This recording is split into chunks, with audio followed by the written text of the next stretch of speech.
Greetings, Starfinders, and welcome back to our series, Drift Lanes to Distant Worlds. And yeah, it's just the Starfinders for this one. Pathfinders are free to listen in, but you aren't going to find much here. That's because our subject for today, the Idari, straight up just doesn't exist in your time, so I have nothing to talk about. I can't even cheat a little bit like I did with the moon, there's just nothing for you here. Don't worry, you'll be back next video, I promise. I suppose there is something I can talk about if we want to get a little technical. While the Adari didn't exist in Pathfinder's time, the Kasatha did. Most of them lived on their home planet, Kasatha. We don't know anything about it, so no, I can't just cover it here. However, a very small number of them did exist on Galarian. How is that possible? Quick answer, Numeria. The Silver Mount at the heart of that nation is a crashed starship from the planet Andrafa. Back when it was flying through space, instead of crashing into a planet and leaking engine fluid onto barbarians, the ship Divinity stopped off at Kasatha and picked up a few hitchhikers. This small number of Kasatha went into stasis when the ship crashed into Galarian, and a very small number of those have sporadically woken up and wandered around the Numerian wasteland, but never in a large enough number to be notable. With that little bit of trivia out of the way, let's get on to the meat of the video with Drift Lanes of the Future, Idari, the Renewal. The planet Kasatha's sun is nearing the end of its life, a dying red giant bathing the world in radiation and killing off what little life remains. The Kasatha, in the face of the inevitable loss of their world, made the decision to leave, setting out onto a massive generational colony ship to find a new home for their species. And thus they built the Idari, a massive ship containing as much of their population and culture as they could fit on board, and set out into the stars. Their target? Akaton, in the Galarian system. We know the ship set out after the gap ended, but we don't exactly know when, or if the decision to build the ship and leave was made during the gap or after it. Given how well the Kasatha know the engineering of the ship, my guess would be after, but again, we don't 100% know. The ship arrived in the Pact Worlds in 240 AG, set to colonize Akaton and turn it into a new home for the Kasatha people. Except they didn't do that. Finding Akaton full of people, the Kasatha apparently decided that colonizing an entire planet full of civilizations was not the best idea, and instead parked their spaceship/car in the middle of the system, just past the planet Versus. And they've been sitting here ever since, the Kasatha spreading out into the Pact Worlds, but the majority stayed on the Adari, which for many of them then, and many of them now, is the only place they've ever called home. The Adari can be roughly divided into two areas. The smaller and more technical parts of the ship that actually have to function as a ship, and the larger rotating drum that houses the interior living space that most Kasatha spend their time in. The ship parts are fairly utilitarian and don't have much detail to them, in part because they are considered far too important to let outsiders just stomp around in. Though that has changed a bit in the slightly less than a century since the ship arrived, as many androids and Ysoki have immigrated to the ship and become integral allies to the crew. The Ysoki's small frame and technical know-how are quite useful for any large-scale project, and the androids have an important advantage for working on sectors of the Adari. They don't need to breathe. That means no need for a spacesuit, which can be bulky, have a limited time they can be used, and are subject to damage. But while these new allies bring a lot to the table, many Kasatha are concerned with allowing them access to the inner workings of the Adari. The world ship represents the last bastion of their civilization, minus the few arrogant families that believe they could weather the danger back on Kasatha, who haven't been heard from in centuries. It's the Kasatha's ship, and allowing outsiders access to it, allowing them to change it, could go very badly. It can be easy to dismiss this as isolationists trying to avoid contact with other cultures, but they do raise at least one cogent point. The Adari was never meant to be the Kasatha's permanent home. It was a transport ship to take them from a dying world to a new one where they would settle, do some light terraforming, and build a new home there. And instead, they're just orbiting a random star. The ship was not meant for this, and the Kasatha are split into roughly 3 different camps here on what to do. The largest are those that are fine with the current state of affairs. Kasatha culture has a strong disposition towards keeping a consistent status quo. This is the result of generations born into an environment where large-scale changes weren't really possible. You had limited ability to adjust the ship while traveling in it. This is also why the decision not to colonize Akaton wasn't a gigantic scandal. By simply parking the ship in orbit, they were continuing the same course, just living on the ship. Which brings us to camp number 2, the Kasatha that think they should do the thing they came here to do, which is settle on Akaton. This is, in my opinion, the worst idea. Akaton already has a pretty sizable population, and while it could probably absorb a good amount of the Kasatha immigrants, the entire population of the Adari setting up a whole new nation would be a step too far. Especially now, since doing so would likely be seen as a betrayal of the Pact Worlds that the Idari has become a member of. Also, in the long term, Akaton isn't a stable home. It's got a cooling core and a weakening magnetosphere, the total collapse of which is several centuries away, but it's still a ticking clock to deal with. The last group of Kasatha believed that the Idari should simply move on from the Pact World, find an uninhabited planet suitable for colonization, and settle there instead. The Idari is a fine home, but not suitable for long-term planning. Find a planet, settle down, and expand their culture from there. They could even remain a member of the Pact World, since drift travel would let them stay in touch fairly easily. This group brings up the most logical reason to not let outsiders work on the Idari, which is that it would be unfair to ask those outsiders to leave with the ship. And that's not exactly a bad bit of thinking. At the very least, it's based in logic and not blind xenophobia. The current Idari government has been content to remain in the Pact World, orbiting just beyond Versus. After all, while the Idari will eventually need to be abandoned in the longest term, it'll remain a viable home for generations to come. Most of the ship's area is in the giant central dome, shaped like a cylinder with two tapered ends. That's the main habitable portion of the ship. Surrounding it are a whole host of support sections with their own separate functions. To save on habitable space and avoid contamination, manufacturing is done in separate hull bays known as the crucibles. A lot of these are unpressurized and exposed to the vacuum of space, which makes working in them dangerous, and it's also why androids are so prized as helpful crew members. A large number of farm pods are also attached to the hull of the ship. Some food is grown in the main section, but just based on space alone, that would never be enough to sustain the Idari's population. Using pods attached to the hull is an efficient use of space, and using multiple pods lets you isolate any issues and prevent failures from cascading. This actually gives us a good reason to talk about the crew and social structures of the Idari. If we want to get super technical, every Kasatha is a part of the crew of the Idari, since they all live and work on the ship. But most of them are civilians, who live in the interior city and have jobs completely unrelated to actually running the ship. Anyone who has lived on the Idari for at least a year, even non-Kasatha, can undergo training to become an auxiliary member of the crew. These auxiliary members can be mobilized in an emergency to perform whatever function they've been trained for, but are otherwise not involved with the running of the ship. One of the more common jobs for an auxiliary crew member is farm pod worker, since that needs a good number of hands to do things that don't need a lot of specialized training. And since Kasatha has 4 arms, they absolutely have a good number of hands. Above them are the regular crew. The ones holding these positions are highly specialized, working on specific aspects of the ship's engineering, maintenance, and function. Only these members are allowed to deal with the inner workings of the ship or make any kind of critical decision about these systems. They are also the only ones allowed to work with or fire the Idari's extensive weapon systems. The crew work throughout the ship, but are largely concentrated in 2 locations. The first is the reaction drive, the powerful engines that propel the ship through space. These haven't actively moved the ship since they've assumed orbit around the burning mother, but the process of shutdown and spin-up are both long and complicated. So the decision was made to let the engines keep idling while the Idari orbits in the Pact Worlds. That way, if the ship ever does need to move, it can do so relatively quickly. The idling engines also help power the Idari, and their fuel reserves still have centuries of life left, so there's no reason to worry about conserving any of it anytime soon. The second place the official crew congregates is the bridge, which was once a place of great honor aboard the Adari. Being the captain steering their people across the stars to a new home is a prestigious position, as you're the one potentially making split-second decisions that could save or doom your entire species. But now, well, with the ship basically being parked, Captain Emma Elatok Hin Zogathu occupies a largely ceremonial role. They do still have a good deal of authority, as the position does come with a place in the Adari's government, but it's not what it once was. There's even a few rumors that the captain is growing a bit restless with how little they have to do. Before we move on to the city at the heart of the Adari, also called Idari, I think it's important to take a look at Kasatha culture as a whole, in part because it's a little confusing. The Kasatha of the Adari have done everything they could to maintain their culture as it was back on Kasatha. And they have mostly succeeded, though the extreme differences in situation have naturally forced some changes. One of these changes, the one that outsiders have the hardest time getting used to, is how the Kasatha handle institutional power. The Idari is probably the closest you're ever going to find to a true meritocracy. Most positions are filled by the person best equipped to perform that task, and if someone else comes along who is better suited for it, you are expected to step aside gracefully and let them fill the shoes. If you think you can do a better job, prove it by doing a better job.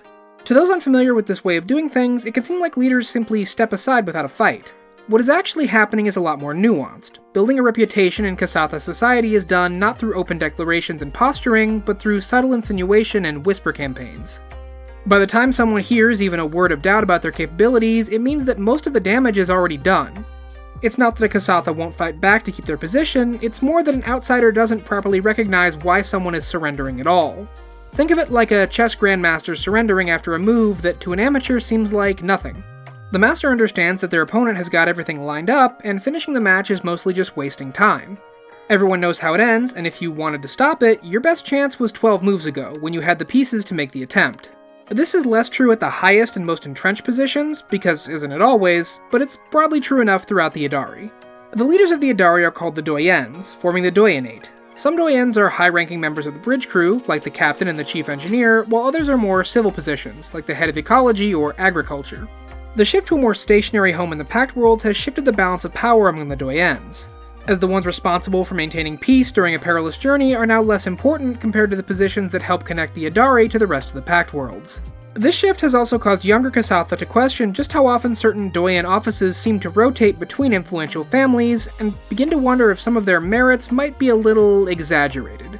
The government meets in the Assembly of the Doyenate, which is located in the central park of the Adari's main drum. It stands in the middle of a rather lush bit of greenery, set apart from the rest of the city. Thankfully, that distance is mostly symbolic, as many Kasatha feel their government is actually pretty approachable. Most of the Adari's public servants take their job very seriously, to the point that the assembly building has its own lodgings for workers who'd prefer to cut down on the commute for more efficiency. The rest of the dome is divided into 6 sectors, each of which is built around an urban center, surrounded by cultivated wilderness mimicking Kasatha's environments.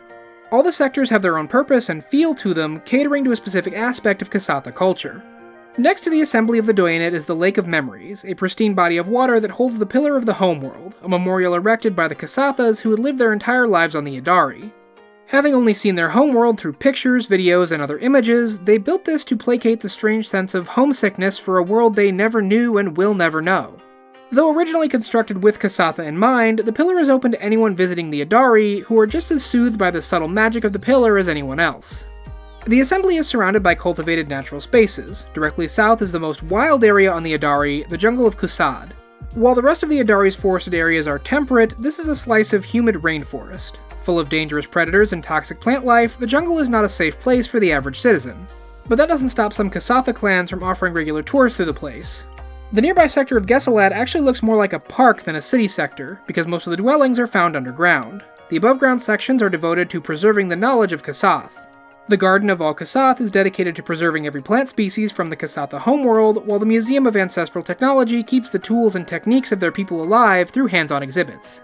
Gesalad also preserves a Kasathan tradition that, in an interesting bit of irony, asks adolescent Kasatha to head out into other cultures and learn from them, spending a year at least away from home. Returning actually isn't a requirement. Some Kasatha spend the rest of their lives settled elsewhere or just wandering, but those who do return home celebrate the completion of their tempering at the tempering pool. These ceremonies are personal, one of the first steps a Kasatha will take in constructing their own set of traditions that will define them as an individual. The edge of the Adari is more rocky and desert-like, the environment similar to what is found on Akaton, which also matches the deserts of Kasatha. This region is the sector of Heravex, and there are fewer buildings out here, being limited to ones that more benefit from the harsher environment. The Windcatcher Archives don't necessarily fit, as they are just the office of the Doyen of Ecology, holding records of the Adari's environmental ecology dating back centuries. But the location does give them a good view of Gesalad as a whole though, so that helps. They maintain several outposts to monitor the various wild spaces in the Adari, like Outpost Umber all the way by the aft of the ship.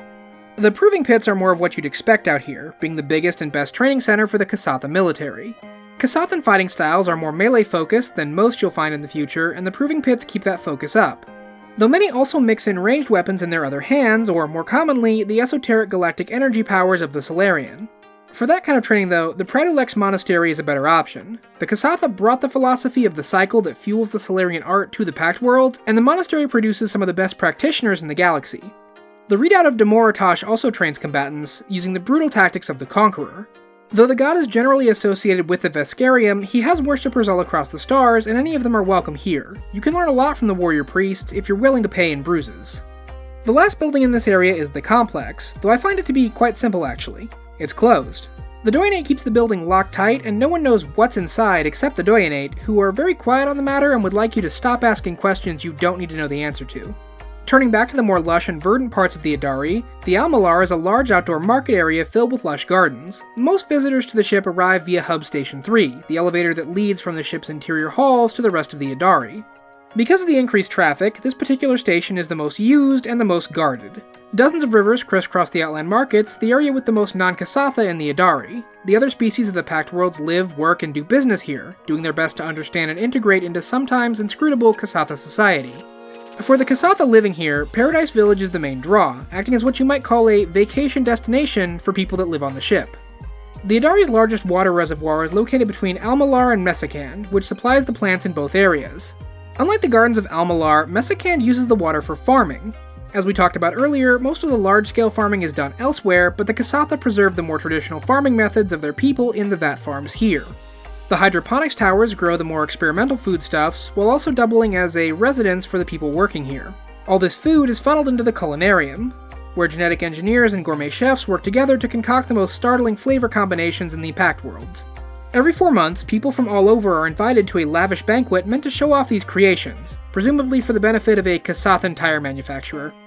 The Upper Lakes and the Sea of Grass are both more wild regions, holding a huge amount of transplanted Kasath wildlife. When building the Adari, the Kasatha engineers determined that creating an artificial ecosystem would help the ship's survival in the long run, which is why they built as much open space in the ship to begin with. The Sea of Grass has taken on a new aspect in recent times, as a group of Kasatha who reject almost all technological advancement make their home here. Living in a small traditional village modeled after those in the Kasath lowlands, this group maintains limited contact with the Adari's rulers, keeping as much to themselves as possible. Brispex is the religious sector, being the spiritual heart of the Adari. Numerous temples can be found here, worshipping all kinds of gods from those specific to the Kasatha to ones known throughout the galaxy. The Kasathan goddess Talavet has a prominent temple here, it being the center of her worship in the Pact Worlds, alongside temples to Ibra the Inscrutable and the Black Butterfly, who wanders the space between stars. Meanwhile, the New Kasath University is oddly named since it focuses on traditional Kasathan education. Any Kasatha that has undergone tempering may attend classes here anytime they wish. Other species need to undergo strict entrance exams to be allowed inside, and the curriculum focuses on Kasathan history, anthropology, and philosophy, as well as auxiliary crew classes. The biggest and most important building here is dedicated to the Adat.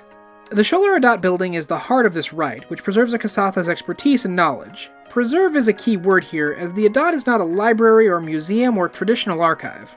When a Kasatha dies, a thin slice of their brain is preserved in the Sholar Adat, where their spirit can be added to the vast collective. This process is a fusion of mysticism and technology, and is part of what has allowed the Kasatha to keep as much of their cultural history as possible. The process is attended by a group called the Adada, who take their duty very seriously. Though it's a process for preservation, it's not immune to outside pressures to change. There are some who feel they should add non-Kasatha to the collective, allowing other Pact Worlders to become Adada. Meanwhile, others believe that there has been too much technological improvement to the Adat process. It used to use the entire brain, but now only uses a sliver. Some claim this is creating holes in the process, though there's little immediate evidence to their claim. Finally, we end on Covey, the largest residential area of the ship. Most of the population lives in the gigantic high-rise towers here, which also makes it the heart of modern Kasatha culture. No matter how hard you try to keep things pure, a new generation will always strive to achieve more, to do things differently, or to make their own stamp on the world. You often see this more in the arts of the next generation, and the best and brightest of those arts can be found in the Delamar Gallery, owned by Salasari Mokwari. A former rising star, now in her prime, she seeks out new young artists to foster into similar heights. Of course, no society is without friction, even one as collective as the Kasatha. Many malcontents and dissidents can be rehabilitated or else leave now that they have somewhere to actually go in the Pact Worlds. But this wasn't the case during the journey, and the Doyenet hit upon a simple solution during the Adari's trip. A small section of the residential area known as the Red Corridors was simply left alone, with minimal oversight. This place is, by Kasatha standards, a land of pure anarchy. Some other species might find it quaint to be called that, but to each their own. It does have the highest rate of crime on the Adari, so if you wanted to know about that for, whatever reasons you want, I'm not a cop, there you go, now you know.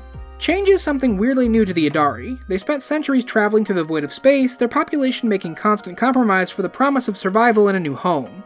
Now they've arrived in the Pact Worlds, the Kasatha need to figure out what to do next, since their carefully laid plans have fallen through.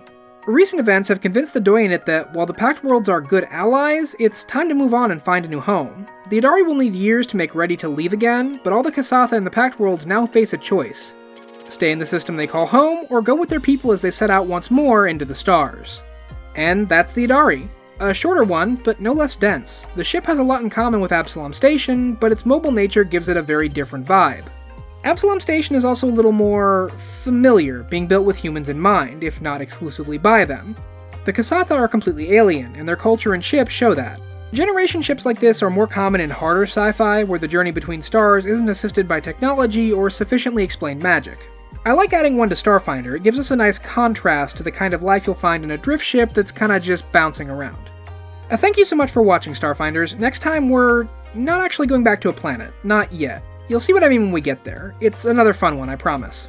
In the meantime, check out the socials, including the Patreon. Let me know how much fun you're having with Starfinder since it's out now. Keep your eyes on the stars, and explore, report, and cooperate.